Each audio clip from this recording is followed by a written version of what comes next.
Hi అందరికీ welcome to my channel. ఈరోజు Sunday special ఇంట్లో బోటి కూర. ఫస్ట్ అయితే ఇలా బోటీని అయితే వేడి నీళ్ళల్లో బాగా వేసేసి బాగా నీట్గా ఇలా కడుక్కొని పెట్టుకోవాలి. ఎంత నీట్గా కడుక్కుంటే కర్రీ అనే టేస్ట్ అంత మంచిగా ఉంటుంది. నేను తినను కానీ ఇంట్లో వాళ్ళ కోసం అయితే ప్రేమగా అయితే వండి పెడతాను. ఇప్పుడైతే ఇలా నీట్గా కడుక్కున్న బోటీని అయితే మంచి ఆనియన్స్ వేసుకొని మళ్ళీ ఒకసారి బాగా కడుక్కోవాలి. ఇలా ఆనియన్స్ వేసుకొని కడుక్కుంటే బోటీ అనేది నీసు వాసన రాకుండా బాగుంటుంది.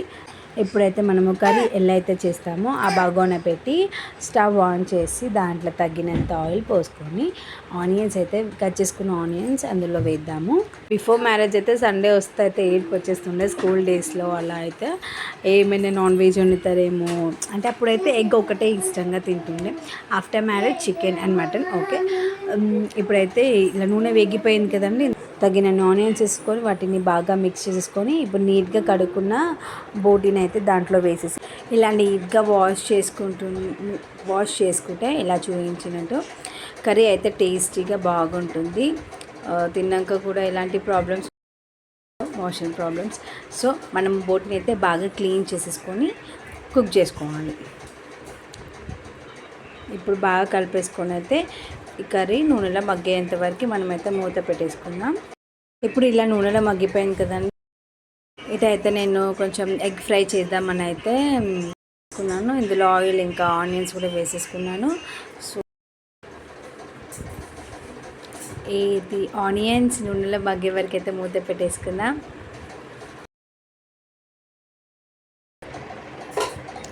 అయితే ఇప్పుడు బోటి కర్రీలో మనం కొంచెం అల్లం వెల్లిగడ్డ అలాగే పసుపు కూడా వేసుకొని బాగా మిక్స్ చేసేసుకొని మూత పెట్టేసుకుందాం కొద్దిసేపు. చూడండి ఇప్పుడు కర్రీ ఇలా అయింది కదా, ఇందులో తగినంత కారము అలాగే ఉప్పు వేసుకొని ఒకసారి బాగా మిక్స్ చేసేసుకొని తగినన్ని వాటర్ పోసుకొని మూత పెట్టేసుకుందాము కర్రీ ఉడికే వరకు. ఇప్పుడైతే ఇలా కర్రీ అయితే బాగా ఉడికిపోయింది కదా, ఇందులో అయితే మనం మసాలా వేసుకుందాము. ఇప్పుడు ఒకసారి మిక్స్ చేసేసుకొని చూడండి ఇలా అయితే అయిపోయింది బోటి కర్రీ. ఇందులో గరం మసాలా అలాగే ఇంట్లో దంచి పెట్టుకున్న ఇలాచి, మిరియాలు, లవంగాలు, చెక్క, సాజీరా ఇవన్నీ మిక్సీ ఇంట్లో రెడీ చేసుకున్న మసాలా కూడా వేసేసుకొని బాగా మిక్స్ చేసేసుకొని ఒక 5 నిమిషాలు మూత పెట్టేసుకున్నాక ఆఫ్ చేసుకుందాం.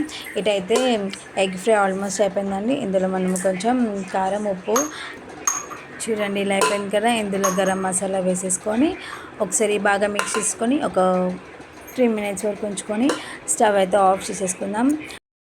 సో 2 కర్రీస్ అయితే అయిపోయాయండి. It's side boti and it's egg fry. ఆ వీడియోస్ నచ్చితే లైక్ అండ్ సబ్స్క్రైబ్ చేసుకోండి. బాయ్.